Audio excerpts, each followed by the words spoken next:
Define parameters of program. Olá, eu sou a Priscila Franco, voz da Michael Burnham, e você está ouvindo um podcast da rede Trek Brasilis.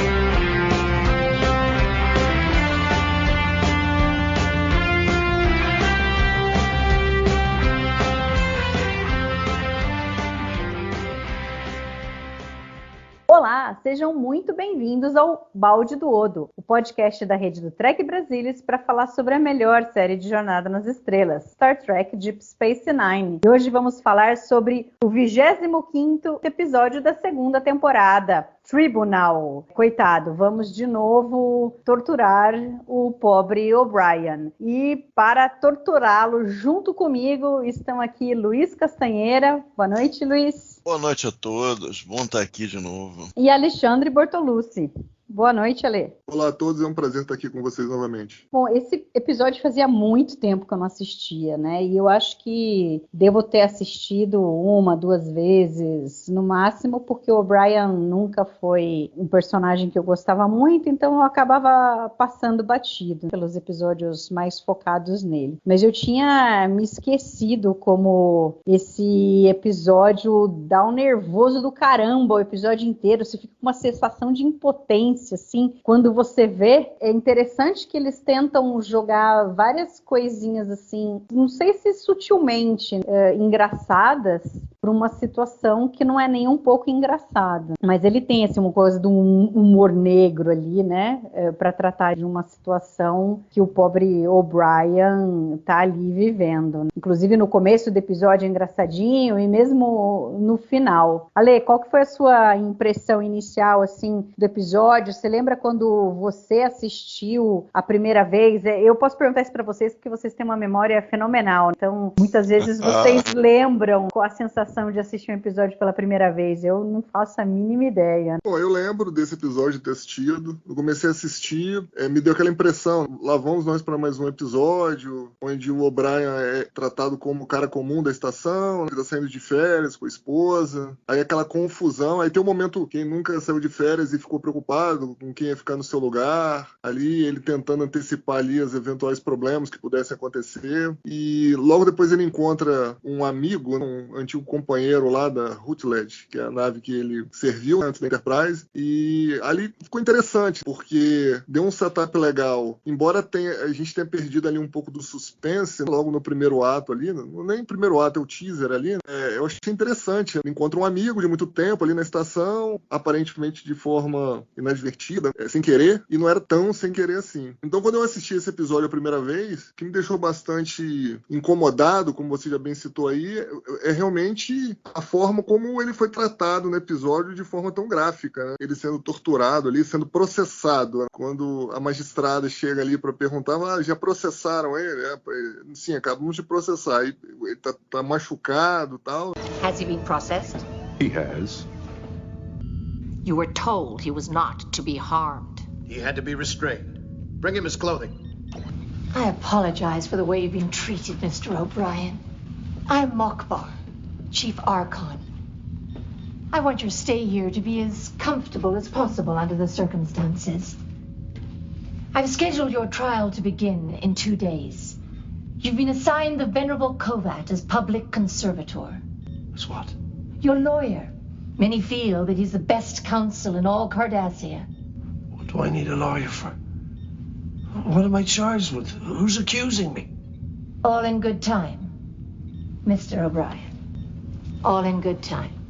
E é impressionante, as cenas são impressionantes. E, assim, na hora já me veio ali uma lembrança daquele episódio da nova geração, Chain of Command, onde o Picard também havia sido torturado ali por cardassianos. Foi legal, porque deu um toque de continuidade. Você já ter visto ali algo parecido acontecer ali também com cardassianos. Então achei bacana, gostei do episódio, a primeira vez que eu vi. Realmente, o que me incomodou foi mais o final, um pouco abrupto, mas aí a gente deixa pra comentar um pouquinho mais pra frente. E você, Luiz? O sentimento é o mesmo, tem a ver com o final. Eu tava vendo agora e tava pensando no episódio. eu lembrei do Improbable Cause, porque por algum tempo, durante a produção, o Improbable Cause foi um episódio simples, que eles estavam com problema de fazer o final. E o final tinha a ver com aquela barra que tinha um segredo, e aquele segredo permitiria que o Garrick fosse libertado. Depois é refeita uma cena diferente durante o episódio para isso não ser mais necessário. E ia ser um final muito fraco. Então, eventualmente, o Michael Piller, talvez numa das últimas atribuições dele na série, ele falou: esse final tá muito ruim. Faz o seguinte, vai os dois, vai na missão e vamos fazer o episódio ser duplo. E isso mudou, teve questões de produção envolvida para conseguir fazer isso. Tem horas que esse aqui tem coisas interessantes ao longo do tempo, e no final, para terminar nas 45 minutos, tem esse problema sério do final. Então, desde a primeira vez que eu vi, eu sempre fico, tem várias coisas legais, direção do Avery Brooks, a primeira vez que DS9 visita a Cardassia, a lembrança da fala do Dukat, que praticamente deu origem ao episódio, um high concept da boca do Dukat, presença do Odo, muito legal, atuação do Auberjonois, presença do O'Brien como homem comum, várias coisas, a questão de Cardassia ter o estado acima de tudo, tem várias coisas no episódio que são positivas, mas o final enfraquece muito, barateia muito, eu acho. E aí põe aquela cena no Explorador no Retorno para continuar as férias, e é explicado de uma maneira meio rápida, enfraquece mais ainda. Aí acaba tirando muito do que a gente gosta durante o episódio, que tem várias coisas interessantes acontecendo, mas no final ele perde tanto o ritmo, não tem a pegada, não é coerente ao seu final, e aliás talvez nem pudesse ser devido à compressão do tempo, talvez tivesse que ter sido, como eu disse, um duplo, como eu lembro do Improbable Cause acabou se tornando, em seu benefício, e isso não mudou muito ao longo do tempo, não. Realmente é um pouco decepcionante, assim, em vários sentidos. A parte final desse episódio era um episódio que poderia ir para uma lembrança muito mais forte, ser muito mais lembrado, e eu acho que ele fica bem ordinário com esse final aí, meio que colado, meio com um chiclete, com marreta, um prego, um chiclete, sei lá como é que termina aí, fica meio feio. Acho que mais do que pelo fato dele ter sido meio rápido, eu acho que como eles criaram tanta coisa interessante ao longo do episódio sobre a sociedade cardassiana, sobre as questões Maquis que eles trouxeram e fizeram link com o episódio, inclusive trazendo o Gu Evek novamente, como a gente conversou lá em The Maquis, que ele aparece em Journey's End e Preemptive Strike da nova geração, e aí depois ele ainda vai aparecer em Voyager, mas assim, eu acho que... O que, não? Ele aparece em Playing God antes. Playing God é o primeiro. Aí depois é Journey's End, Preemptive Strike, The Maquis e aí Caretaker. Tá certo, isso. Tá certo. É que eu tava pensando na história dos Maquis ali. Mas assim, eu acho que eles criaram tantas coisas interessantes e aí no fim, os motivos que levaram ali ao final, realmente você percebe que ficou faltando coisa, que teria sido interessante você saber sobre alguns desdobramentos, mas eu acho que eles não quiseram, acho que propositalmente, não quiseram entrar em muitos detalhes, porque se a gente for começar a pensar um pouco na solução do O'Brien ter sido solto, eu acho que aí começa a criar problemas, entendeu? Porque você começa a se perguntar, o O'Brien foi retirado do espaço não cardassiano pelos cardassianos, então quer dizer, eles cometeram o que a gente poderia dizer um ato de guerra. A Federação tinha que ter caído em cima de Cardassia, tinha que ter tentado vias diplomáticas. Claro que o Sisko não ia ficar esperando que a coisa se desenrolasse, porque até algo diplomático ser resolvido, o O'Brien já teria sido executado. Mas assim, mais do que isso, depois, porque assim, obviamente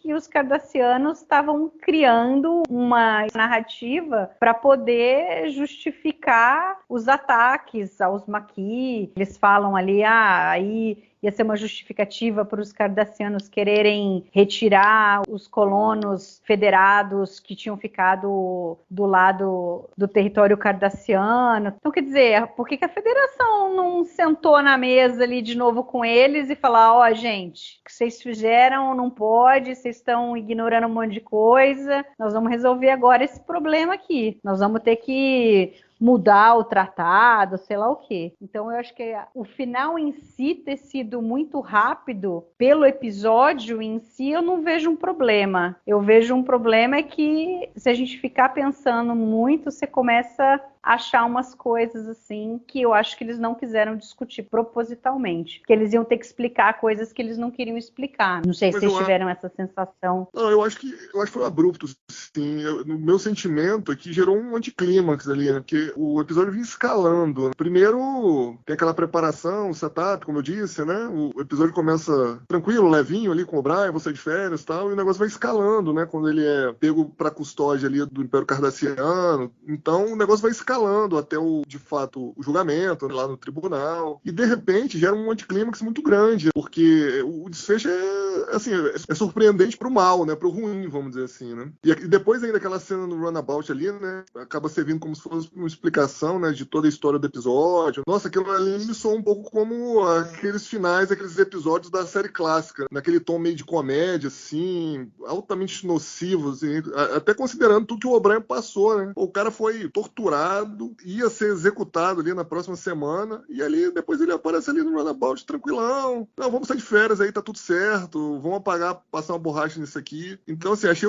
realmente o final abrupto, sim. As consequências, ok, também é um problema, né? Mas a gente pode jogar também um pouco na conta da série. Se a gente for pensar lá atrás, no episódio da nova geração, né? Chain of Command também, a gente não tem, assim, muita repercussão mesmo também, mas o final ficou um pouco melhor amarrado, né? E aí, assim, fica um gosto menos ruim na boca, né, no final. Só pra lembrar que o Chain of Command lá, o Picard é sequestrado também, pego sob custódia do Império Cardassiano, também é torturado, mas no final lá, enfim, né, existe lá uma tentativa de golpe lá cardassiano também, e eles descobrem, né, a Federação descobre, e aí, enfim, negociada, vamos dizer assim, né, um armistício ali com a volta do Picard, né, pra Enterprise.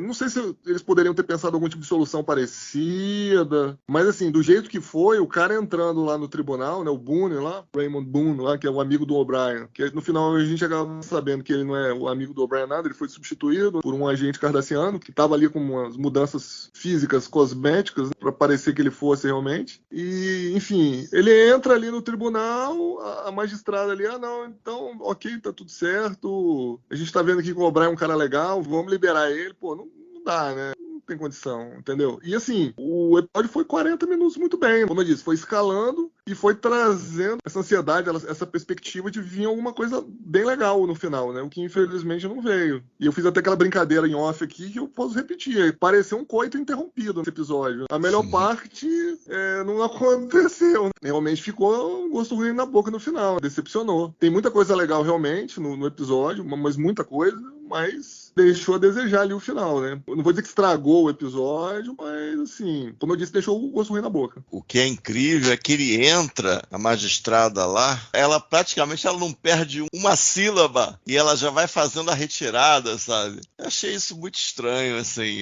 fica fácil demais, assim. Você nem consegue, tipo, ela fazendo e você, filha da mãe, você se deu mal. Nem isso você consegue sentir, que parece uma experiência tão mecânica dela lendo ali o roteiro, que você fica assim, pô, mas é insatisfatório, realmente é. Talvez outra coisa a reação eles dela adentrarem tinha que ter sido ali, melhor. Né? Não é só a reação dela. Acho que a própria solução que eles encontraram para finalizar, ele entrar ali no tribunal, o Cisco entrar com o cara, porra, deixaram eles entrarem ali, entendeu? Não, então, mas aí já sabiam, mas aí que tá. É o que não foi contado, entendeu? Ele não entrou ali de surpresa. Eles apresentaram as provas, e aí os cardassianos viram que eles tinham sido pego, e aí não tinha mais como. Aí eles preferiram deixar o Cisco entrar lá, aí a mulher viu, e ela com certeza sabia da conspiração, viu que tinham sido pegos, e que todo esse show que eles estavam fazendo não tinha mais sentido, entendeu? Então, eles simplesmente falaram, porra, nos ferramos aqui, vamos sair a francesa e acabou, entendeu? Quer dizer, eles viram que eles não tinham mais como sustentar ali, eles não tinham mais como matar o O'Brien e tal, porque eles não iam conseguir o objetivo deles, que era ganhar ali algo em cima da federação para poder justificar, pedir algo ali com relação à zona desmilitarizada. Então, não tinha mais, entendeu? O que é fraco é ter sido tão fácil, Cisco e companhia, pegar o cara. Do tipo, o que o Boone continuou na estação depois que ele fez as coisas? Ele tinha que ter ido embora, entendeu? Eu acho que o Cisco pega ele depois, não? Você não teve essa impressão, não? Não, eu tive a impressão que ele estava na estação. Esse é um problema. Mas ainda acho, Mari, que eles aparecerem abruptamente no meio lá do tribunal, lá, enquanto tá rolando o julgamento, ainda acho muito pouco crível, entendeu? O máximo que ia acontecer é alguém chamar ela lá, falar, ó, interrompe aí, porque aquilo estava sendo transmitido naqueles telões gigantes ali, então acho que, de certa forma, dificilmente Cardassia ia aceitar esse tipo de vergonha, entendeu? Então, mas aí ela saiu pela tangente, ela precisava arranjar uma desculpa, entendeu? Ah, nós somos benevolentes, a gente percebe e tal, mas a gente tem um culpado aqui, ó. A gente tem um culpado. A gente não deixou de ter o culpado tá aqui. Não era o O'Brien, mas a gente tem o culpado, entendeu? Então, aí vai uma outra peça que faltou nesse quebra-cabeça, que eu acho que se tivesse tido essa peça, talvez fizesse um pouco mais sentido isso que você tá falando. Que, assim, a gente não vê a presença do Garak, né, nesse episódio. E o Garak era o único cardassiano na estação ali, que poderia servir de, enfim, algum tipo de consultoria ali, ou mesmo ajudar a levar o Boone lá pra Cardassia, entendeu? Ele não aparece no episódio.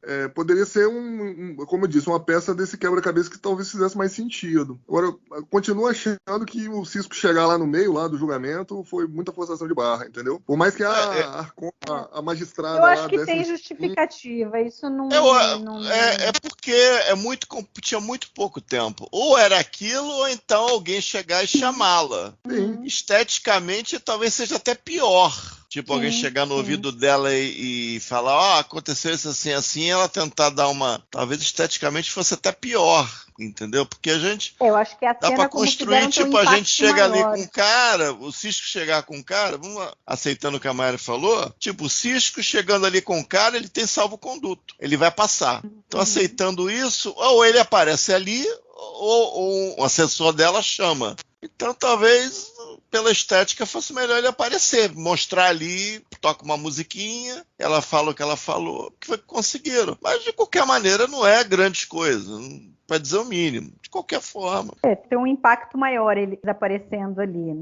Impacto dramático. Cardassia não ia deixar a federação... Aí é que vem um problema, tipo, a federação tinha um poder muito maior sobre Cardassia ao ter descoberto toda essa trama que eles estavam fazendo. Então, tipo, para os cardassianos ficou muito barato. Eles devolveram o O'Brien e não foram publicamente humilhados com relação a descobrirem que eles tinham inventado um negócio ali, entendeu? Então, politicamente, para Cardassia ia ser muito ruim. Aí eu não sei, e a negociação, aí também faltou ter isso. Eles negociaram com o Cisco. Você tem o cara, mas no nosso sistema judicial, ele já foi julgado e ele vai, daqui uma semana, já tá ele vai ser executado. Então, ou você fica quieto, entrega o Boone pra gente e a gente te entrega o O'Brien, tipo uma troca de prisioneiro, sabe? Aí, beleza. Agora, talvez o Cisco não quisesse ter arriscado e ele aceita essa troca de prisioneiro. O Cisco, digo, a federação atrás dele também. Ele não tomou essa decisão sozinho, né? Embora não apareça nada da federação envolvida com isso daí, a não ser pelo Cisco dizendo que várias naves foram até o limite do território cardassiano, inclusive a Enterprise e tal, mas não mostra nada ali. Então, depois é que tinha que ter consequência. Agora a gente vai sentar e vai conversar. Vocês estavam aí inventando coisa para se beneficiarem de uma situação que não teve, que faz com que o episódio perca um pouco em relação a isso, porque ele é muito bom, toda a história do O'Brien e tal, e acaba perdendo um pouco com isso, né? Mas, gozado, essa coisa dele chegar ali, e daí da juíza viu, puta, nos ferramos, e agora eu saio pela tangente, porque a gente não pode mostrar, tá sendo transmitido o negócio, a gente não pode passar vergonha aqui. O sistema judiciário deles funciona porque as pessoas acreditam nele. Se eles demonstrarem que eles são falhos, aí eles têm um problema. Então, eu acho que nisso eu não vi problema. Pensando nas consequências ali do que os cardassianos fizeram, é que fica um pouco ali, me incomoda um pouco, sabe? É que consequência, de forma geral, nunca foi, assim, uma grande coisa em jornada, né? A gente já viu muita coisa, assim, em episódio que a gente não vê consequência depois. Então a gente costuma considerar a própria gênese, né, do episódio e o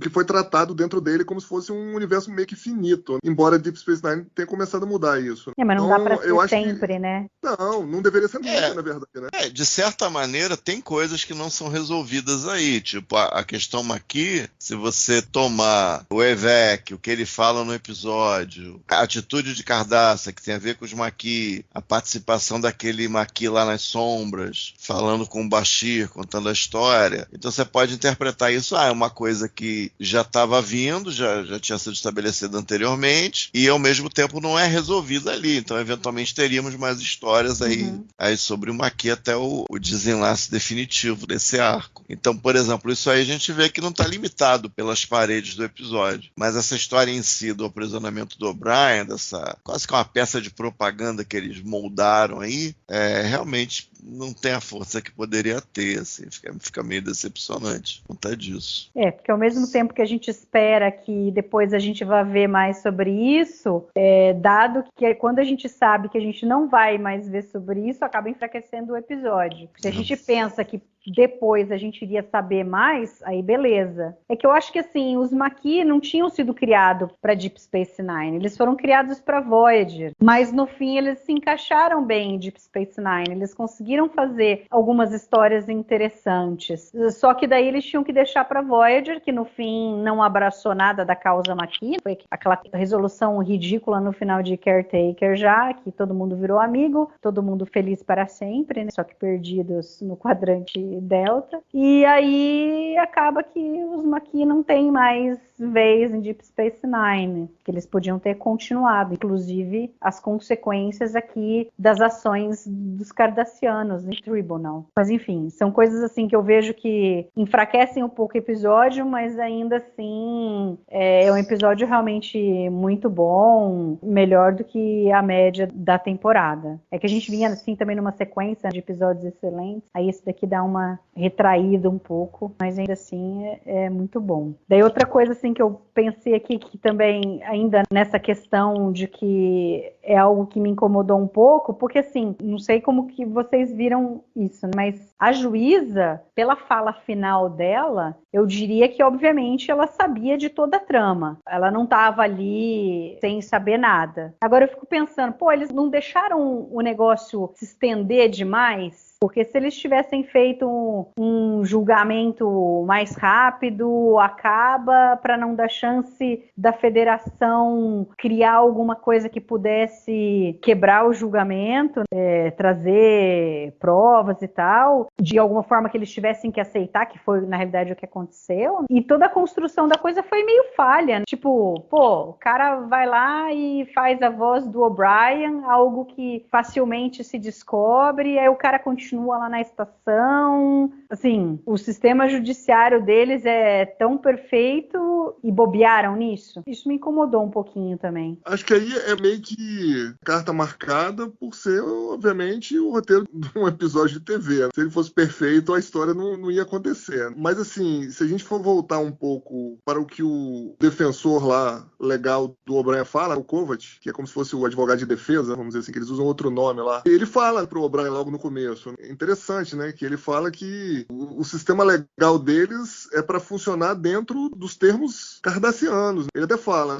vou até aqui cotar aqui o que ele diz. O que quer que você tenha feito, quaisquer que sejam as acusações contra você, nada disso realmente importa a longo prazo. Esse julgamento é para demonstrar a futilidade do comportamento contrário à boa ordem. Então, assim, na verdade, o julgamento ali nada mais é do que o circo, entendeu? É o teatro ali pro povo, né? Se divertir. Para que tenha uma narrativa ali que funcione para a sociedade cardassiana. A filosofia da sociedade cardassiana coloca a ordem acima de liberdade, de igualdade. Então é literalmente uma sociedade, e eles falam, orwelliana, de Orwell lá, né, de 1984, aquele livro lá, onde o bem do Estado é colocado acima do bem do indivíduo. Então, assim, paciência se ele foi pego, né, ou se o O'Brien foi pego cometendo um crime contra o Estado. passado, o veredito já tinha sido tomado, que ele ia ser executado, e ali o julgamento, basicamente, era a narrativa, né? Era o teatro para dar, entre aspas, vamos dizer assim, divertimento para o povo cardassiano, né? Por isso que ele era transmitido lá naqueles telões gigantescos, entendeu? Então, assim, com base nisso, na verdade, a motivação era, de alguma forma, expor a federação, culpar um cara que anteriormente já tinha demonstrado, entre aspas, crimes contra o Estado cardassiano, que ele tinha agido lá na guerra, e ele também tinha seus comentários, vamos dizer assim, preconceituosos contra cardassianos, ele não gostava de cardassianos, né? E ele admite, o O'Brien admite isso, né? Então acho que assim, isso serviu a diversos propósitos do Estado, a prisão do O'Brien. Quanto aí as minúcias e a mecânica ali de funcionamento do golpe, realmente ele tem suas lacunas, mas acho que a serviço do drama aí do episódio. Eu acho que eles conseguem a parte circunstancial, acho que é interessante. Eles conseguem um cara que está estacionado em DS9, que tem uma história pregressa com os cardassianos, ele publicamente... Porque a atitude do O'Brien, a se julgar o personagem típico de Star Trek, a personagem ter preconceito mesmo, chamar de cabeça de colher, spoonheads, entre outras coisas ao longo do tempo, não é uma atitude típica do personagem Star Trek. Então você pode pensar, não, esse cara aí a gente seleciona porque o cara trabalha em DS9, ele tem uma atitude contrária, bem documentada, bem conhecida, ele participou da guerra contra os cardassianos e tal, e eles conseguem juntar com os Maquis, ou seja, eles conseguem juntar algumas coisas que são verdades, no caso dos Maquis, no caso das falas do O'Brien, com coisas que são fabricadas para produzir um caso. Mas aí que tá, esse caso não poderia ser perfeito de qualquer maneira. Talvez fosse até uma coisa vã produzir um caso perfeito de um cara que não tem realmente um crime, e talvez ele não tenha posto tanto esforço nisso aí, porque é um pouco estranho, por exemplo, a questão da gravação de voz. É um pouco xoxo, né? Um pouco frouxo em termos de escrita. Então você tem isso que eu acho que eles fazem relativamente bem, eles conseguem, para fazer teria que ser o O'Brien, um homem comum, tem a filha pequena, tem a esposa, ele estava indo de férias para tornar assim ainda mais um homem comum, então eles tinham esse cara do ângulo e conseguiram montar a parte circunstancial dos cardassianos de uma maneira interessante. Talvez faltasse apertar um pouco mais a trama, porque aquilo também que você sabe que é uma construção, né? Então o que você vai investir? Eles estavam fascinados com a fala do cara e mostrar como é que é a Cardassia, como é o sistema de justiça. Então o sistema de justiça é uma coisa que é uma peça de propaganda do Estado. Mostra que as pessoas que formam aquela sociedade não têm direitos individuais, no fundo. E aquilo ali é uma peça para manter a sociedade organizada, em linha, e fazer o bem, entre aspas, triunfar sobre o mal, entre aspas, naqueles telões malucos lá. No meio da rua tu tá vendo aquele troço. Então talvez essa parte que seja mais interessante, né? Essa sociedade super estranha, ultra paranoica, que você tinha introduzido no outro episódio, a Ordem Obsidiana, e aqui você introduz um sistema de justiça que é totalmente orwelliano. Então talvez as coisas mais interessantes sejam aí. O que talvez faltou é apertar um pouco mais, né? Podia ter apertado um pouco mais a trama do O'Brien, mas aí que tá, teria caído no ridículo, porque você não tem como apertar ao ponto de você ter dúvida se o O'Brien, para ser realmente para valer, de você ter dúvida se o O'Brien fez algo errado mesmo. Aí também teria outra história. Você teria que tirar um pouco da coisa cardassiana e mergulhar mais no O'Brien, se ele cometeu um crime de guerra, se tem algum segredo que ninguém sabe. E também seria outra história, não seria essa. Então também tem esse lado. Né? A história é muito perfeita, como que você salva o O'Brien no final? Também tem isso. Então você teria uma outra opção.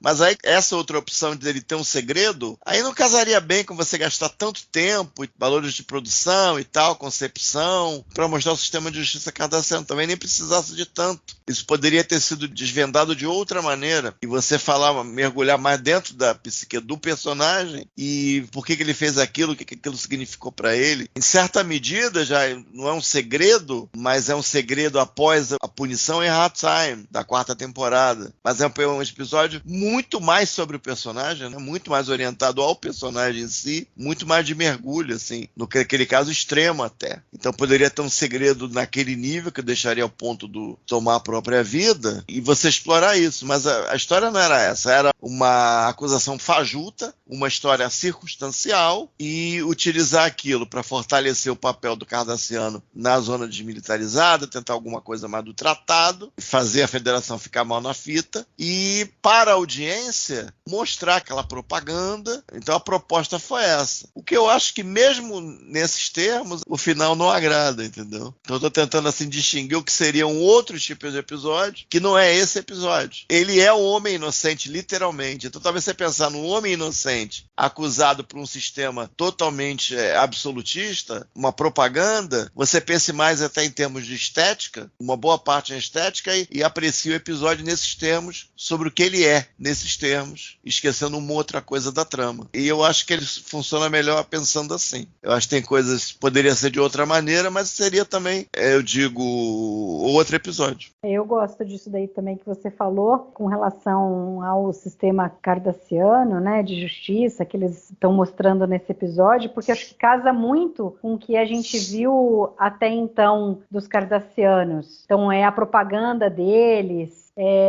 a alienação da população, e eles acham que ali é tudo lindo, maravilhoso. Cardassia não foi lá, por exemplo, para Bajor e salvou os bajorianos, não fez nenhum mal aos bajorianos. Os bajorianos eram terroristas e aí tinham que matar, era a justificativa deles. Então é interessante como a população cardassiana é totalmente alienada pelo Estado. E aí até a gente vê que eles se ferram depois com o Dominion exatamente por isso. Porque algumas pessoas ali tomam a decisão e a população só acredita que aquilo ali é a melhor coisa do mundo. Eu gosto dessa faceta também do julgamento, que não é para determinar se a pessoa é culpada ou não. É para demonstrar de que forma que eles acharam, descobriram que ela é culpada. Isso é bem interessante que eles propuseram fazer ali. A construção de mundo sobre os cardassianos é bem legal, assim.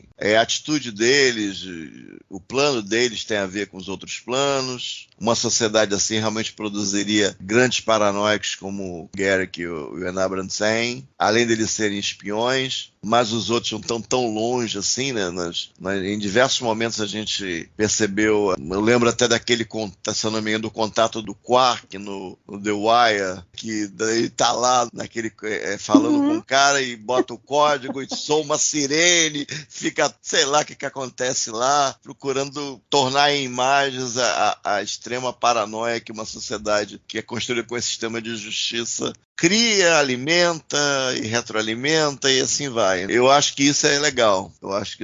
Em termos de construção de mundo, eu acho que é uma construção de mundo coerente. Então isso é uma coisa que eu acho positivo pro episódio. Você sabe que essa discussão da gente estar falando sobre o sistema judiciário cardassiano, ela traz uma reflexão interessante sobre o que a gente considera justiça e as diferenças entre os sistemas judiciários que a gente tem até em países que a gente considera civilizado. Eu parei para pensar nisso quando eu estava assistindo esse episódio, porque a gente fala, nossa, né, que crueldade o sistema judiciário cardassiano, mas quando você para pensar, tem algumas cenas que o Kovac pede pro O'Brien para ele confessar, né, porque vai ser melhor, e ele fala, não, eu não cometi crime nenhum. E se a gente for parar para pensar, eu vou dar um exemplo aqui, tá? Vou dar uma exagerada, obviamente, mas é só para a gente ilustrar aqui a discussão. Então, por exemplo, recentemente começaram a surgir várias críticas sobre o sistema judicial japonês, um país que a gente considera um país altamente civilizado, mas depois que aquele ex-presidente da Nissan e do Grupo Renault, né,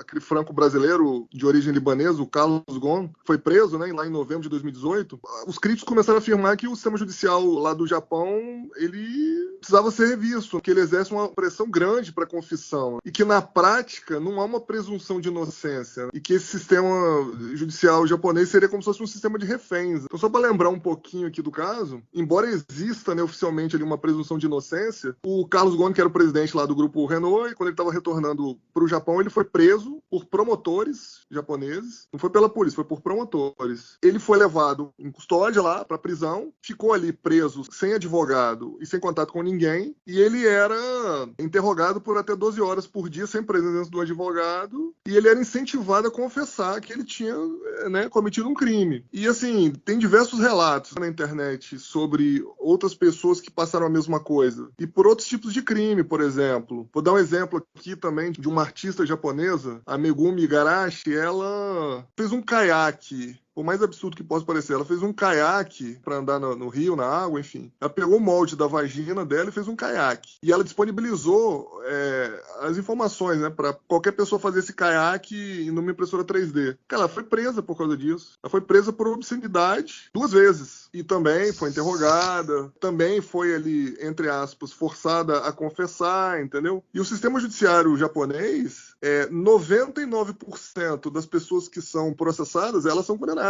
E, basicamente, 90% das condenações criminais do Japão são baseadas nas confissões. Ou seja, se a gente for parar para pensar, também é uma forma meio opressora de se alcançar justiça. Tudo bem, a gente tem que olhar o outro lado também. Só 1/3 dos processos é que vão realmente a julgamento, né, lá no Japão. Então, o promotor só leva a julgamento aquilo que ele realmente tem algum grau de certeza que ele vai conseguir vencer. Talvez até por isso que a criminalidade na sociedade japonesa, enfim, né, seja menor do que em outros países ocidentais. Enfim, isso dá pano para discussão. Mas, assim, fazendo um comparativo, vamos dizer assim, às vezes a gente olha, né, o sistema de justiça como uma coisa meio hermética, né, que a gente está acostumado a ver, por exemplo, aqui no Brasil, ou naqueles filmes de tribunal europeus ou americanos, e não é bem assim. A gente tem exemplos diferentes no nosso próprio planeta. E apesar de causar muita estranheza o que a gente vê aqui nesse episódio, apesar de parecer ser excessivo, se a gente for pegar os caquinhos que a gente vê nos episódios Deep Space Nine ou da nova geração, onde os cardassianos fazem algum tipo de descrição, né, da sociedade deles, dá a entender que a sociedade cardassiana ela só ficou forte porque ela conseguiu fortalecer, né, na verdade, as instituições à base da força. Então, tudo o que rodeia, as instituições que rodeiam a sociedade cardassiana são baseadas na força. Então, é o que o Luiz estava falando. É por isso que é uma sociedade altamente paranoica, é por isso que eles levam em consideração o Estado é maior do que qualquer indivíduo, e talvez por isso eles entendam que a sociedade funciona melhor dessa forma, como outros países que tem aqui no nosso planeta. Então é uma divagação interessante, né? A gente acha que os absurdos só acontecem do outro lado da galáxia, mas às vezes alguns absurdos acontecem mais perto do que a gente pensa aqui, né? Como o sistema cardassiano é como se, assim, eles fossem perfeitos em suas investigações, então as pessoas não precisavam ter direito de se defender, porque se eles conseguem provar que a pessoa é culpada, não tem necessidade de você dar direito da pessoa se defender. Agora, a gente não sabe o quanto na realidade as investigações são realmente muito bem feitas e eles realmente têm a capacidade de descobrir as coisas e ter certeza que o cara realmente cometeu o crime pelo qual ele foi julgado, condenado, ou o quanto, de repente, se tem de erro, mas eles consideraram como aceitável, porque a partir do momento que eles têm uma justiça desse jeito, as pessoas têm, obviamente, medo de cometer algum crime, né? Então eles são governados pelo medo. Aí o cara fala, você pode sair à noite em Cardassia, nunca vai acontecer nada com você, né? Não tem crime nenhum em Cardassia e tal, porque as pessoas têm medo que elas sabem que se elas cometerem alguma coisa, elas vão ser condenadas, porque não tem como esconder nada de ninguém. Aí o peso, por exemplo, da ordem obsidiana, de que sabe tudo sobre todos os indivíduos. Você imagina, todo mundo com 10 anos arranca o dente, eles têm o DNA de todo mundo. Você não precisa nem fazer exame de DNA para tentar descobrir, ter suspeito para ver se o DNA bate com o DNA deixado na cena. Não tem isso, porque eles têm um banco de dados com DNA do planeta inteiro. Ou então, a gente vai assumir que aí a gente não sabe, mas de repente esse episódio dá uma dica disso, que talvez o sistema não seja assim tão correto. Eles usam o sistema desse jeito para quando lhes convém. Então, politicamente, para eles era conveniente acusar o O'Brien, julgá-lo e condená-lo com provas falsas, porque eles iam ganhar alguma coisa com isso. Quantas pessoas também não foram acusadas e condenadas, que a Ordem Obsidiana queria que o cara fosse condenado por qualquer coisa, fabrica as provas ali, aí os policiais, ou sei lá como é que é, né, quem investiga, obtém as provas, julga o cara e acabou, né? Como o cara não tem como se defender, as provas achadas são aquelas. Então é interessante que a gente fica assim, meio que sem saber. O sistema funciona, mas existe lisura ali na investigação sempre ou não? Conhecendo os cardassianos, me parece que não. É verdade. Com certeza não. A propaganda dentro da propaganda. É corrupção. Se você coloca humanoides, né? Não vou falar humano, mas se você coloca humanoides numa sociedade, vai ter corrupção, não tem jeito. E a gente vê, né, que existe corrupção. O Quark não estava tentando corromper lá o Cardassiano quando ele foi descoberto em The Wire lá. Ou seja, não era a primeira vez. Sim. Futuramente a gente vai ver também que o Odo tinha um informante lá, um alto militar cardassiano lá em Probable Cause, né? Não é isso? Isso. Então, assim, como todo Estado, não é infalível, tem seu grau de corrupção. E em algum momento a gente entende também que, como vocês já comentaram, esse julgamento foi um julgamento político. E quem garante que não houveram outros julgamentos políticos? Com certeza tiveram, de acordo com o interesse do Estado, entre aspas. E lembrando que o Estado é feito pelas pessoas que estão no poder. Então, dependendo da mudança de poder, quem é que está lá, se é um conselho, né, se é um conselho civil, se é um conselho militar, o que quer que seja, vai atender os interesses dessas pessoas, necessariamente. Infelizmente, a minoria governa, né? Então, com certeza, a gente deve ter tido muita execução lá em Cardassia, em nome do Estado, em nome dos da bons ordem. Da ordem, exato, da ordem. A palavra é mais apropriada, né? Então, em nome da ordem, muita gente deve ter sido executada. Assim, em nome das pessoas poderem dormir em paz, né? Exato. Sabendo que a justiça foi feita e o sistema é justo, que eu acho que é uma das falas do Kovac. Isso. E inclusive a gente viu isso em The Wire. Um pouco do ressentimento que o Garak tem com ele mesmo é por ter, entre aspas, não ter conseguido dar conta das tarefas que o Estado lhe submeteu. Então, acho que o próprio cidadão cardassiano tem consciência disso. Falou, cara, preciso fazer o negócio funcionar aqui. Então, independente de como, eu preciso fazer a minha parte. E aí, quando alguém é executado, eles provavelmente não questionam porque o Estado é maior do que tudo para eles, né? Agora, uma coisa interessante que, assim, a gente começou a ver, na verdade, nesse episódio, que é a primeira vez que a gente vê os cardassianos usando alteração cosmética para se infiltrar. A gente viu aqui com o Boone, depois tem a Seska lá em Voyager, que a gente lá em State of Flux vai ver que, na verdade, ela é cardassiana também. Dando um spoiler monstro aqui agora, né? E mais spoiler ainda, mais brutal ainda, tem o Ducat, né? Na sétima temporada, né? E tem ainda a Kira ainda, né? Deram uma sacaneada na Kira na próxima temporada, mas eu não vou falar o nome do episódio não, pra manter a curiosidade. Mas é legal isso, né? Que a gente começou uma tradição aqui, que vinha, se é boa ou ruim, eu não sei, né? Mas que ela gerou aí vários, vamos dizer assim, né? Várias continuidades. É uma coisa que já existia em Jornada, né? Essa é a versão cardassiana da coisa, né? Mas eles tinha a versão muito, Klingon, né? e agora tem a versão cardassiana. E aí vem os Dominion, né? E eu imagino que tem tudo. Vários desses falsos aí que eram cardassianos. Eu imagino que existam vários no quadrante por aí.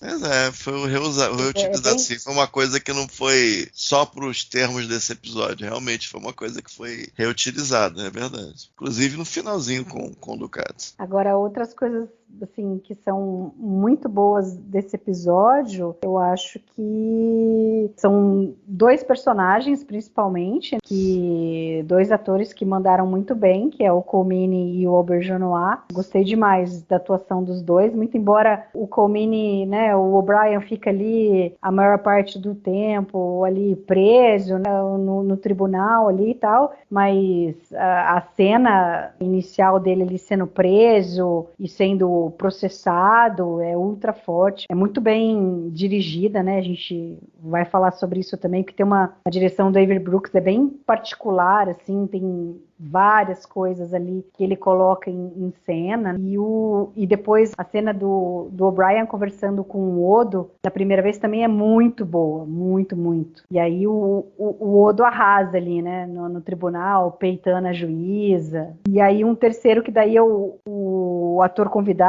Fritz Weaver, que faz o Kovac, que eu achei muito bom. O cara é muito engraçado, gente. O personagem é muito bom. Eu gostei muito, assim, desse papel. O advogado, que na realidade ele não é o advogado pela palavra que a gente conhece aqui, né, per se, né? Ele parece mais o padre que vai lá para ouvir as últimas confissões do cara que tá na fila para ser morto. É conservator que ele fala, né? Que eles chamam, não é isso? É isso mesmo. Então, se você parar para pensar, é para conservar aquilo ali. Ele não é bem um advogado, ele é um cara que está ali, que ele faz parte do teatro. E o nome é bem característico, ele é o conservador. É para conservar aquele status quo ali. The role of public conservator is key to the productive functioning of our courts. I'm here to help you concede the wisdom of the state, to prepare you to accept the inevitable with equanimity. Nestor, eu não sei se tem alguma raiz em algum lugar para colocar, mas conservador, acho que tem a ver com conservador mesmo. Nestor eu não tenho certeza, não. Ele é colocado como um aqui, assessor, né, jurídico do advogado ali, né? Ele está ali para assessorar e para aconselhar o culpado a aceitar ali e confessar o crime. O interessante, falando um pouco do Kovacs, é que, assim, para mim ele foi o escapismo ali do humor negro, né, do episódio. Ele acaba dando os toques de humor negro que, assim, aparentam mais. Tem um, inclusive, que eu achei muito engraçado, que ele tá interrogando o O'Brien, aí pergunta pro O'Brien se ele sofria abuso marital da Keiko, que isso causaria severo estresse psicológico. A primeira coisa que eu lembrei foi o começo da primeira temporada lá, que a Keiko... Exatamente. Aí a Keiko fez uma cara assim, aí o O'Brien, não, de forma alguma, a minha mulher é a pessoa mais compreensiva que eu conheço. Ele não é doido de falar o contrário, né? Achei engraçado mesmo. Putz, grila. É muito bom, E o Kovacs, né?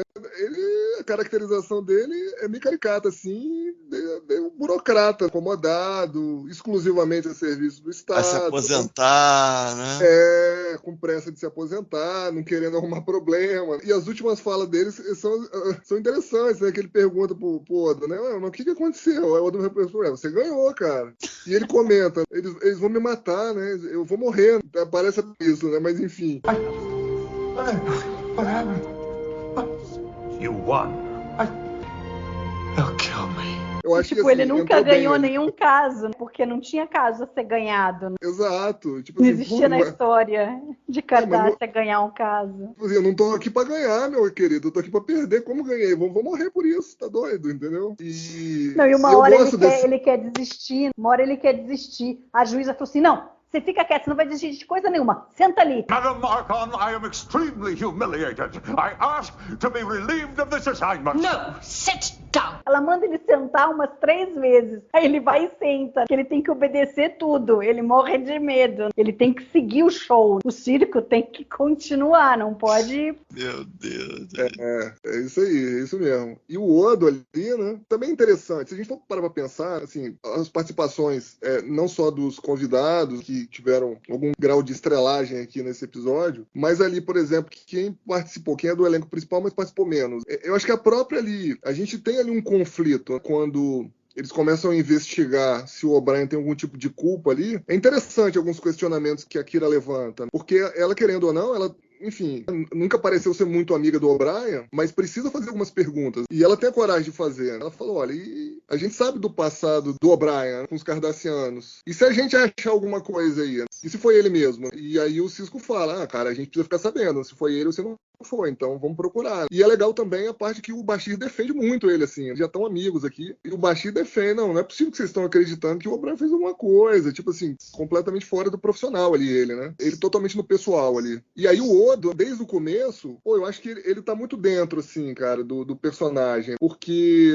o que acontece? Ele, desde a primeira fala dele, o primeiro diálogo dele ali com a Keiko e com o Sisko no escritório do Sisko, que a Keiko tá desesperada. Ai, meu Deus do céu. Ele meu marido tá sendo torturado. Aí o Cisco, não, peraí, não é bem assim. Aí ela, pô, para de mentir pra mim, cara. Pô, eu sei como é que essas coisas funcionam. Aí o Odo vai dar real. Eu falei, realmente. Vou arrancar o dente dele, ele vai ser torturado, que é padrão no Império Cardassiano, cara. Então, assim, ele tá muito dentro do personagem, assim. Você não vê nenhum desvio, eventual desvio. Ele, assim, ali quando ele começa a interrogar o O'Brien também na cadeia, lá em Cardassia, ele também começa a questionar o O'Brien, né? Pra ver se o O'Brien realmente é culpado ou não. Porque ele quer saber a verdade. E aí, quando ele vê realmente que o O'Brien não fez nada, né? É até tocante ali aquele discurso do O'Brien pra ele. Né? Cara, eu não sou perfeito, mas, cara, eu tô tentando fazer o meu melhor, entendeu? E eu não fiz nada errado. E você vê que ali as reações ali dos dois são bem críveis, né? E no final, como você já bem colocado também, lá no julgamento, porra, ele questionando a magistrada lá, a Makbar,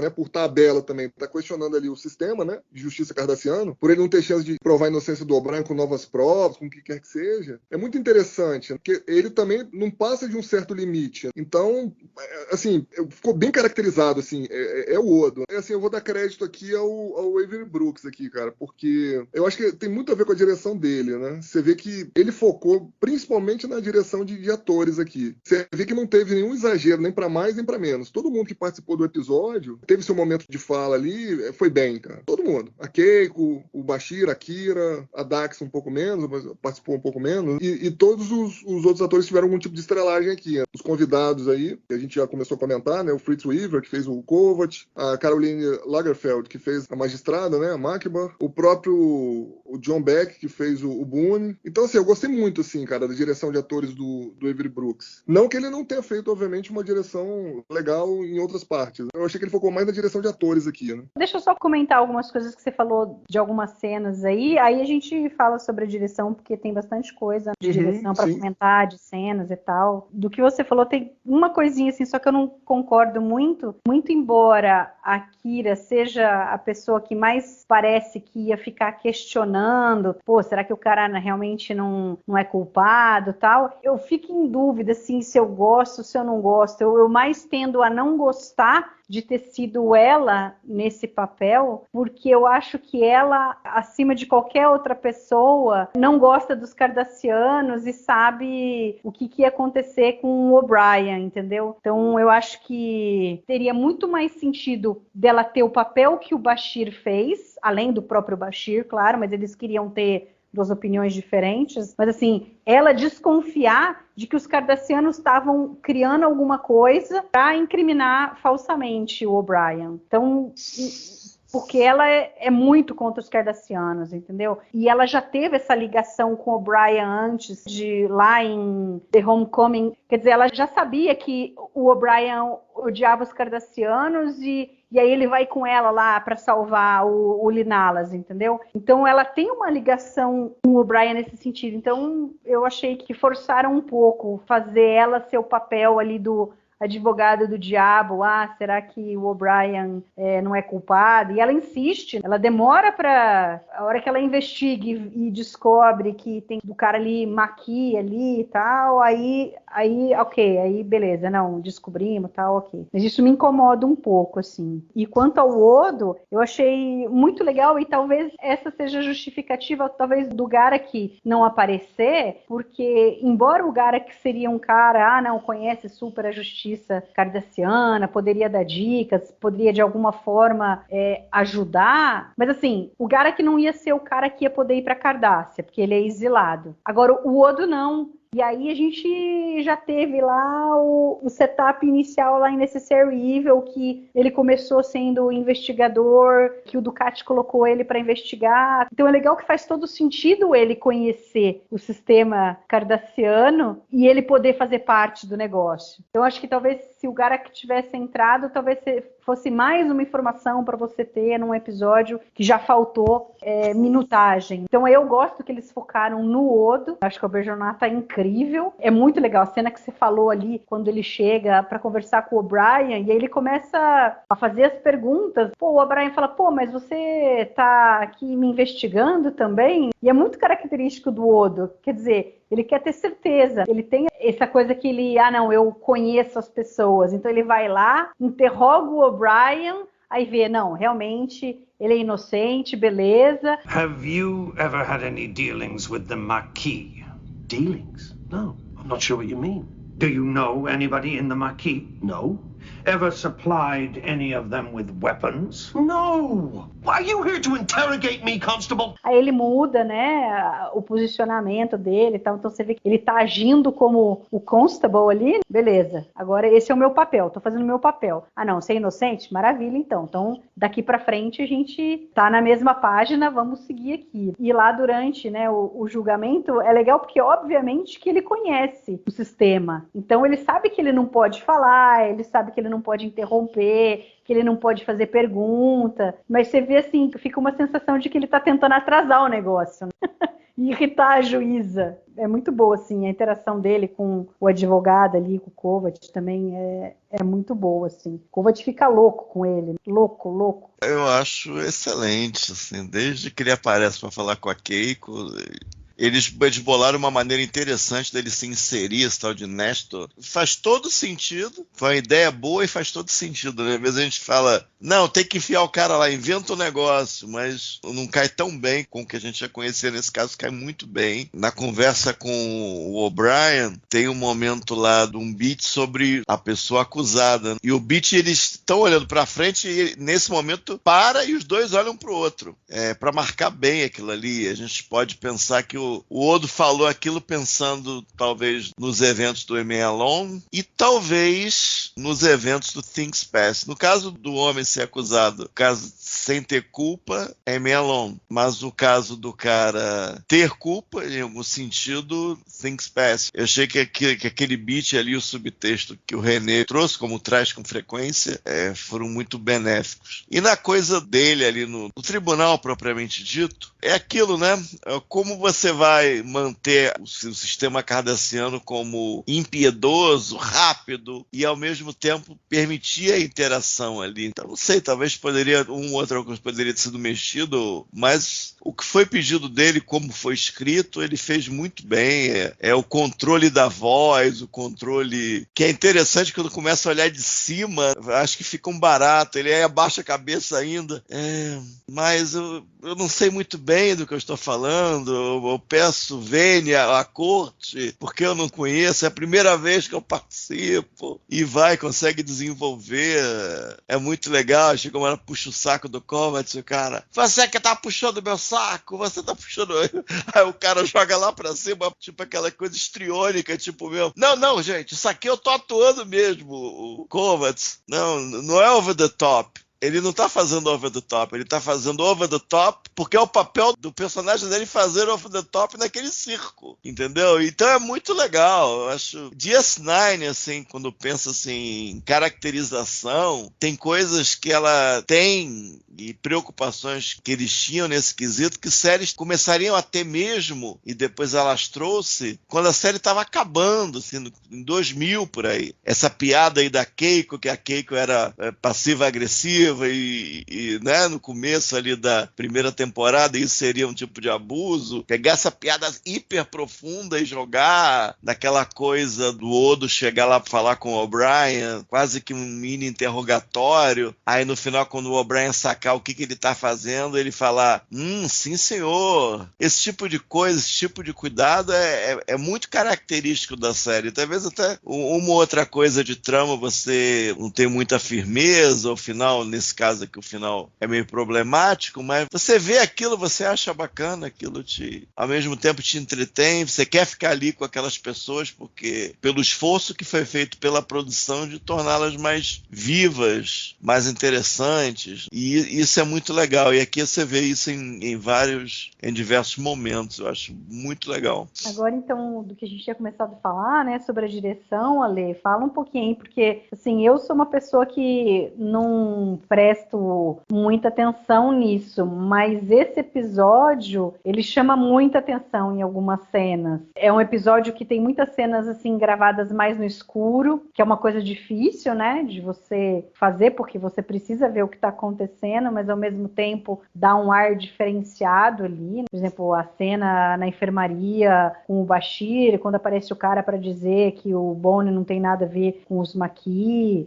no próprio tribunal ali é mais escuro, e aí, assim, cenas bobinhas, como, por exemplo, o O'Brien voltando ali no turbo-elevador, aparecendo só uma parte da cara dele e tal. Ou então, quando o Odo tá conversando com o O'Brien, como eles mostram, como a escolha das câmeras e tal. Mas fala um pouco mais aí. Então, como eu disse, o Avery Brooks era mais um diretor de atores. Dava um foco mais no trabalho dos atores, da interação entre eles. E eu acho que, se você olhar o episódio e comparar com o próprio David Livingston, por exemplo, que é um bom diretor, né, mais voltado para o lado estético, vamos dizer assim, você vê que nesse ponto o Avery Brooks acaba dando um pouco mais de foco, é um pouco melhor. É o primeiro episódio que ele dirigiu, depois ele voltaria em mais 8, né, e talvez o mais importante deles é o Far Beyond the Stars, lá, o 13º da 6ª temporada. Nesse caso aqui, você já citou algumas cenas, mas eu gostaria de frisar o que eu acho assim, né, do ponto de vista estético, o que eu achei mais interessante. As cenas dentro dali da corte cardassiana, né, o tribunal ali, são as mais bem montadas. Acho que a blocagem é mais interessante, né? Principalmente, aí não foi só o Avery Brooks, obviamente, né? Provavelmente o Marvin Rush estava envolvido aqui, que é o uso da iluminação por trás de umas grelhas. Não sei se vocês perceberam. Principalmente quando a iluminação está em cima, eles colocam umas grelhas, assim, né? Como se fosse um trançado, assim. E a gente vê aquela iluminação grelhada, vamos dizer assim, né? Dá um contraste ali entre claro e escuro, também dá uma sensação daquele local ser meio opressor, assim. E se você levar em consideração o cenário que eles fizeram ali, inclusive o cenário foi feito ali onde era a holosuite ali no Quarks. Então, o cenário foi feito em vários níveis. Então, o local ali onde a magistrada fica é bem mais alto. Então, o que acontece? O Avery Brooks, às vezes, para dar vamos dizer assim, né, um peso maior assim para a magistrada, sugerir ali também o peso do tamanho do Estado opressor ali contra o acusado e contra a defesa, ele várias vezes filmou por cima da cabeça da magistrada. Então, fica parecendo que a magistrada está no local mais alto ainda. Já era alto ali, tinha quase 3 metros ali de altura. E ele filmou de cima ainda da cabeça dela, ainda mais com com o efeito da iluminação da grelha, ficou um negócio muito bem pensado, assim. O efeito ficou muito maximizado com isso. E você vê que todas as vezes que os cardassianos aparecem, tipo um júri ali, não sei se vocês perceberam, acho que tem umas 3 ou 4 pessoas que são o júri cardassiano, que deve ser o povo, né, vamos dizer. Eles estão iluminados, relativamente bem iluminados, assim como a magistrada na maior parte do tempo. E o O'Brien e a defesa, eles ficam mais no escuro. Então, fica ali também, né, um negócio meio que subliminar ali de que, né, os cardassianos são a verdade, então eles estão iluminados, né, e a defesa ali e o acusado são, entre aspas, os culpados, então eles ficam no escuro. Então fica esse contraste muito interessante. Eu acho que visualmente ficou muito interessante. E se você for levar em consideração tudo que foi feito, né, direção de arte aí também, a visão, né, de Cardassia Prime ali, aqueles telões gigantes ali com a propaganda do Estado, aquelas formas imponentes ali, dão aquele ar de opressão volumétrica ali daqueles edifícios. É a primeira vez que a gente vê esse matte paint, né, que eles usam. É tipo uma pintura que eles usam como efeito especial ali. Tudo isso sugere, né, pra gente que tá assistindo, que realmente a gente está em Cardassia, a gente está num mundo diferente, um estado fascista, opressor ali, e com a direção do Avery Brooks, isso ficou muito bem caracterizado. Eu gosto de algumas cenas dele, fora ali do tribunal também, que são as cenas nas celas, são cenas bem intimistas ali, e você fica ali, né, meio claustrofóbico ali também, com o O'Brien, com o Odo ali. Assim, sendo sincero, essa cena do elevador que você citou, assim, de forma geral, eu achei normal, assim, tá, Mari? Não chamou muito minha atenção, não. De forma geral, o que me chamou a atenção foram essas mesmo, como eu disse, no tribunal e ali naquela cela ali, onde o O'Brien tava. Não, é que aparece a cabeça dele ali, né? Engraçado, ele tá descendo, aí depois ele sobe assim, só aparece um pouquinho ele ali. Fica esteticamente fica meio esquisito, porque você só vê a cabeça dele. Você vê o chão e aí você vê a cabeça dele ali. Então é um ângulo que não é algo que você filma todo dia. Mas ele foi ao serviço do que estava acontecendo, assim, né? Sim, pra ser engraçado. Né? Não foi, acho que assim, não teve nenhuma inovação especificamente, né? Sim. Eu acho que essas cenas lá no tribunal estavam um pouco melhor planejadas. Inclusive deu treta nesse episódio. O Avery Brooks, ele teve um problema lá com o B.C. Cameron, né? Que era o primeiro assistente de direção dele. E o cara tava com um problema com o Avery Brooks. Achava o Avery Brooks meio fechado e tal. E ele foi lá, fez uma DR, cara, com o Avery Brooks. Ele comenta isso lá no documentário, né? What You Left Behind. Ele fala, né? Olha, eu tava com uns problemas com ele, porque eu achava que ele não estava me passando as informações que eu precisava. Aí eu peguei, conversei com ele, a gente fez uma DRzinha e a gente resolveu. E aí ele começou a me mostrar no detalhe o movimento da câmera, a cena como ele queria. E isso aí foi muito produtivo para o nosso relacionamento, entendeu? E também para o meu aprendizado. Então achei isso interessante, assim. O Avery Brooks lá teve seus percalços para a direção desse episódio, mas assim, do ponto de vista de direção, pelo material que ele recebeu, foi muito boa a direção dele. Eu entendi, assim, que tipo, o Avery Brooks tinha muita ideia, mas ele tinha dificuldade de passar para os outros isso, né? Para que os outros pudessem fazer o papel deles e ajudar no que eles precisavam ajudar. Ficavam com dificuldade de tentar entender o que o Avery Brooks queria ali, né? Eu acho que isso tá no documentário, inclusive. Tá, né? Eu peguei de lá, Luiz, isso aí. Um documentário. Eu achei a direção excelente, eu gostei muito da direção. Eu acho que essa técnica dele de vários níveis, eu acho que, se eu não me engano, aparece em outros episódios também. É uma coisa que ele demonstrou gostar e ele acabou reutilizando quando fazia algum sentido. Aqui, para a opressão, eu achei ali eu nem sei se eles gastaram tanto dinheiro para fazer ali aquele cenário, é mais um redress de um negócio que já estava pronto. Acho que a ideia foi boa, né? Eles capturaram bem ali a essência de um estado opressor. Eles já tinham feito nessa temporada coisas até mais fortes, Necessary Evil e o crossover, então eles já estavam meio que como fazer, mas nesse caso, por ser Cardassian, também tinha uma responsabilidade grande. E eu acho que eles saíram, a produção conseguiu se sair muito bem. Eu gosto muito da cena da cela. Tem partes em que o Odo parece que fala com o reflexo do O'Brien. Eu achei que foi uma coisa bem bolada. As cenas no tribunal são interessantes. Até aquele barulhinho das palmas, né, que seria as palmas. Eu achei que foi bem bolado. Pareceu ser coisa que foi feito próximo à filmagem. Eu acho que ele saiu muito bem. A impressão é que ele estava com muitas ideias, estava muito bem preparado. E foi muito bem na escola da série, né? Coisa muito expressionista, muito noir, né? Muita luz e sombra. A escola mesmo da série teve tudo a ver e casou bem do tema de ser Cardassian. E eu acho que foi uma tempestade perfeita ali do Avery Brooks e uma atenção grande à direção de atores. Olhando aqui nos outros créditos, eu acho que tem outros créditos bem interessantes. A gente lembra de certas cenas bem legais nos outros episódios e a maioria de episódios vencedores. Eu acho que ele sempre se saiu bem na direção. Bem legal. E é uma coisa que eu acho que até eleva o episódio. Eu acho que foi um capricho grande, assim, que anima você relevar certas coisas, que eu acho que a apresentação foi forte, foi interessante. Estava explorando não terrenos totalmente novo, mas dentro de uma coerência, de um histórico já de referências que a série traz e da interseção aí com o que a gente espera dos cardassianos, da expectativa de ver Cardassian em DS9 e tal. Eu acho que tudo casou bem. Foi uma vitória dele aí, que ele se mostrou capaz e voltaria algumas vezes. Então, um bom número de vezes ele voltaria à direção. Existe a lenda que o Avery Brooks ele fala em dialeto, que ele realmente ele tem um jeito de falar que é dele. Ah, não sei o que e tal, aquele menino, ele não sei o que, aquele Gemadá e tal, ele foi abandonado, a mãe preta do Gemadá, aí mistura isso, mistura aquilo outro, tudo certo? Aí todo mundo fica olhando pro outro, hein? Como? Hein? Dizem que ele é assim, dizem que ele é meio assim, mas tem que ter alguém para traduzir. A didática dele é meio complexa. É tipo aquele fala, baterista de jazz. Não, cara, eu não errei. Faz parte da música, eu tô naquele momento. Eu deixei a baqueta cair, mas eu não perdi o pulso do negócio. Não tem erro, é só parte do improviso. As borboletas voam, o beija-flor para no ar, é tudo lindo. Aquela mãe preta que perdeu o filho, que o marido foi embora, entendeu? E assim vai, assim vai.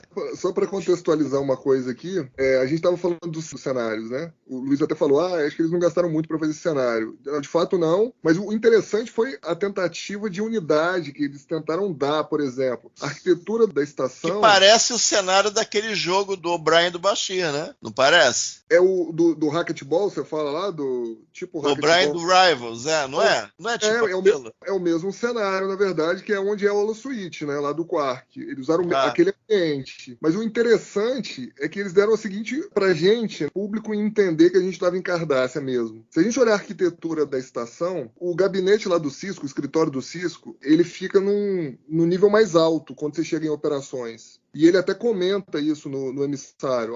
Tá vendo? O escritório do prefeito é mais alto, né? Para dar uma imponência. E você percebe que aqui eles tentaram fazer uma unidade. Ou seja, a magistrada ficava no andar mais alto, vamos dizer assim, né? No nível mais alto. No nível um pouco mais baixo, iluminado, ficava ali o júri. E no nível mais baixo, ficava ali a defesa do acusado. Ou seja, o acusado estava sempre precisando olhar para cima, a defesa, né, do acusado, na verdade, sempre precisava olhar para cima quando quisesse falar com o povo cardassiano, com o magistrado cardassiano, entendeu? Então é bem interessante, né? Isso funciona de uma forma meio que subliminar. Você vê que tem alguma coisa ali que parece ser orgânica mesmo, de Cardassia, uma coisa que você percebe, isso aí aparentemente é Cardassia mesmo, tem alguma coisa a ver ali com a estação, com os cenários internos da estação. Então eu achei isso muito interessante. O design de produção foi o Herman Zimmerman, né? E ele diz, né, que ele inspirou ali essa cenografia no livro lá do George Orwell. As telas e as janelas têm esse motivo oval sempre, né? Uma coisa da assinatura da arquitetura, né? Exato. Enfim, achei bem interessante, assim.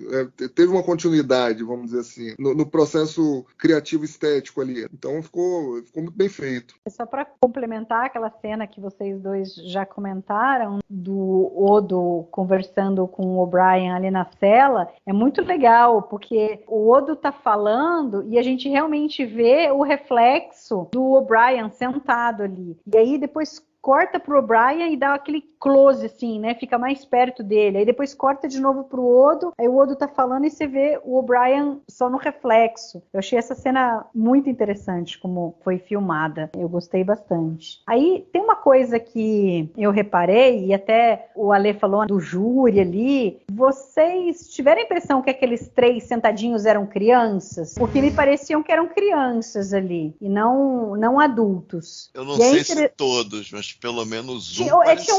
Tinha um que tava em pé ali que não, mas os 3 sentadinhos me pareciam que eram crianças. E aí é uma coisa que eles mostram aqui que é muito forte, que eles querem demarcar isso assim no episódio, porque quando a gente vê a primeira cena em Cardassia Prime, tem um cara falando num telão gigante, e aí ele tá falando, olhem para as crianças, elas são o futuro de Cardassia, invista nas suas mentes. E aí você vê isso daí, o que para mim me pareceu que eram crianças que estavam ali representando o povo cardassiano, do tipo, desde cedo as crianças são levadas a conhecer muito bem o que é a sociedade e participar dela ali. E aí depois tem uma fala do Kovac, sei lá, ele se irrita com alguma coisa, não sei se o O'Brien não quer confessar, o que é, ele fala, pense nas crianças. This would be a good time to advise the offender.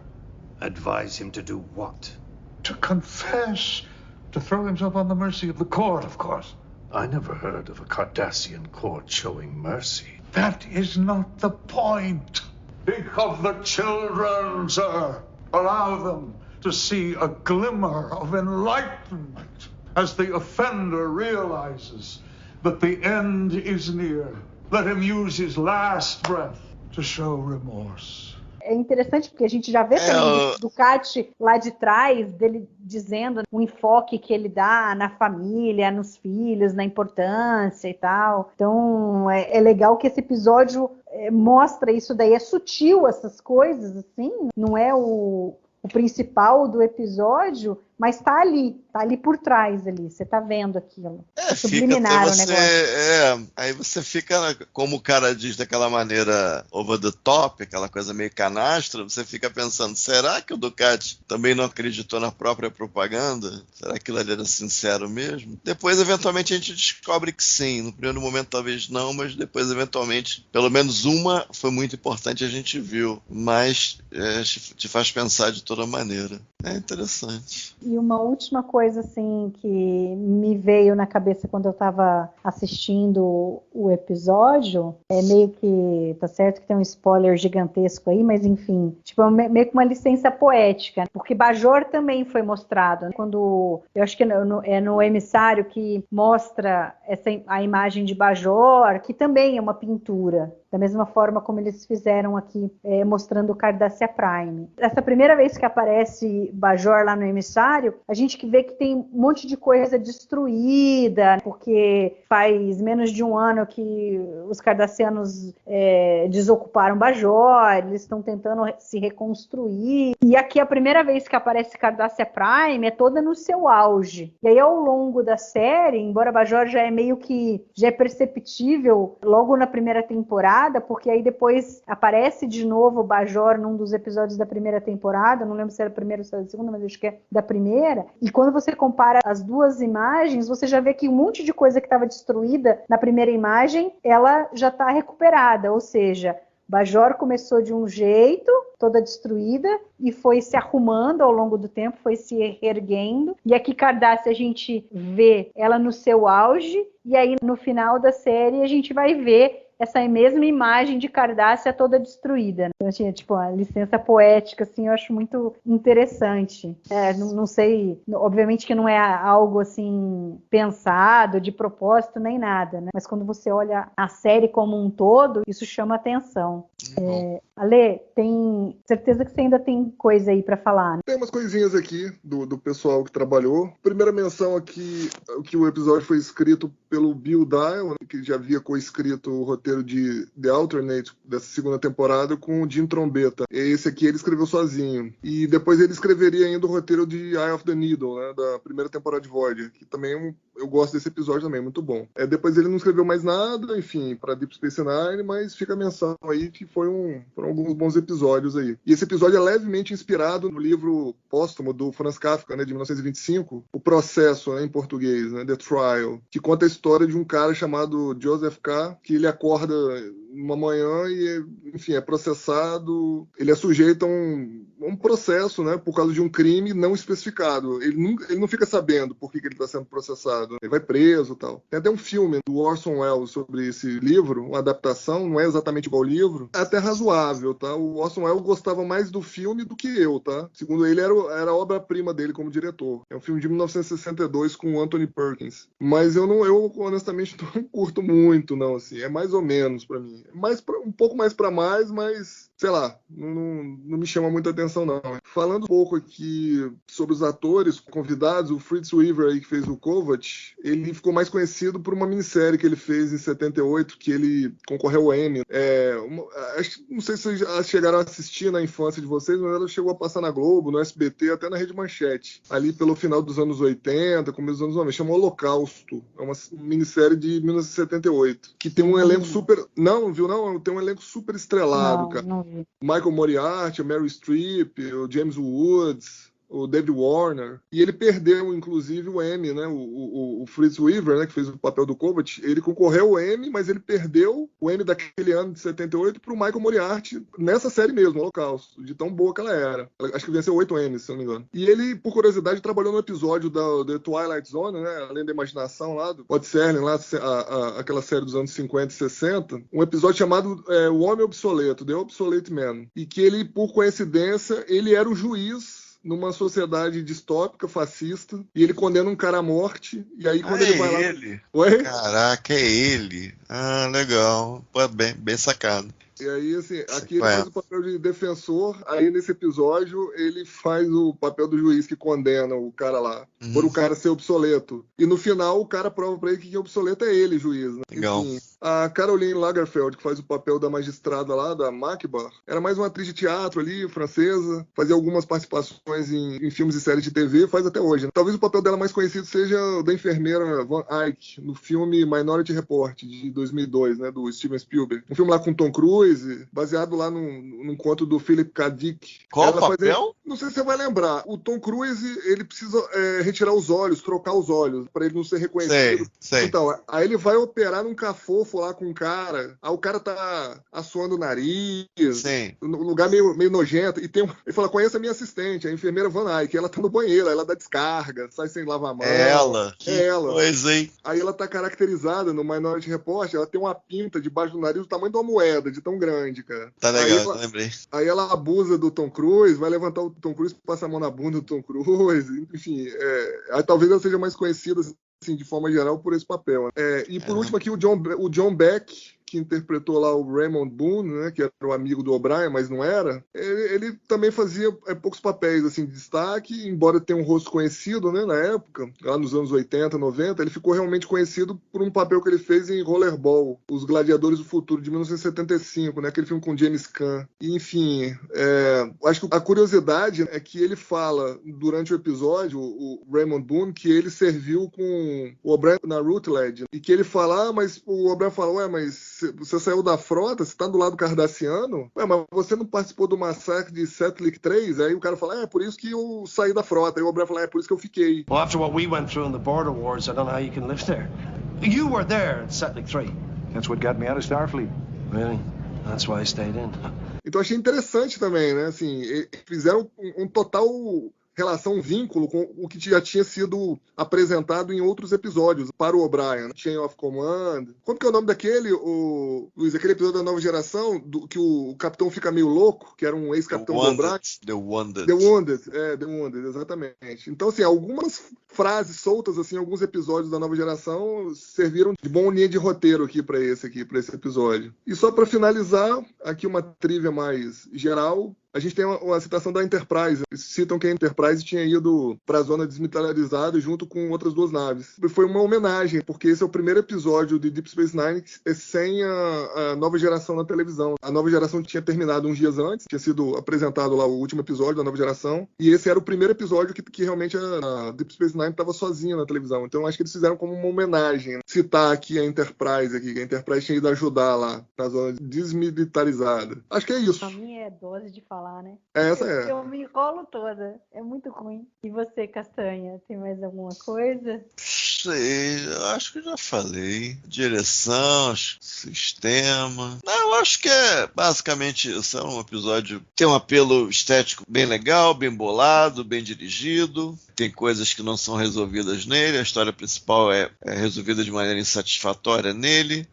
Mas tem muito mais acertos do que defeitos. Eu acho que já contei a história toda aí do meu lado. Muito bem, então vamos às notas. Nota que você dá, Castanha? 3 estrelas. Costumo dar 3 estrelas para esse. Fico com as 3 estrelas. Tem coisas que eu gosto muito no episódio. Muito mesmo. O Odo, direção de arte, continuidade com o Cardassian, continuidade com os Maquis, tem coisas que eu gosto muito. Mas o final é muito broxante. É abrupto e literalmente broxante, aquele finalzinho ali meio... Alexandre acho que falou certo, meio série clássica, aquela brincadeirinha. Aí fica literalmente broxante, entendeu? Então vai de 3. E você, Ale? Bom, eu vou usar também uma analogia sexual, conforme o Castanha fez aí. Eu acho que realmente o episódio é literalmente um coito interrompido, né? Porque ele vai muito bem até o final, mas no final não tem a recompensa, vamos dizer assim. Mas, como todo coito é bom, independente de ser coito ruim ou bom, quando é coito sempre é bom. Então, 3 estrelas também. Nossa! Eu vou concordar com vocês nas estrelas e dar 3. Mas, realmente, acho que é menos por ser o final abrupto, mas mais pelo que nós deixamos de ver que a gente poderia ter visto e as consequências aqui que eles criaram com a situação. E o episódio, por si só, não teria um problema se a gente imaginar, não, eles vão falar sobre isso depois. Mas aí não é falado, aí acho que isso acaba prejudicando o episódio por conta disso. Mas realmente tem muitas coisas boas aí que a gente falou aí ao longo de ser editado quanto vai dar, mas vai ser lá 1h30 a gente falando aqui sobre Tribunal. Muito bem, é isso então. Obrigada, Castanha e Ale, pelo bate-papo. Valeu. Sempre muito bom estar conversando aqui com vocês. Quero agradecer o pessoal que está nos ouvindo. Não esqueçam de comentar lá na página do TB. Se você ouve o nosso podcast por algum agregador, passa lá na página do Trek Brasilis, comenta sobre o episódio, sobre o que vocês acharam das coisas que a gente está falando. Depois, mais para frente, ele vai para o YouTube também, você pode comentar lá também. A gente sempre gosta de ouvir o que vocês estão achando. Muito obrigada e daqui 15 dias a gente volta com o último episódio da segunda temporada com participação especial. Até lá!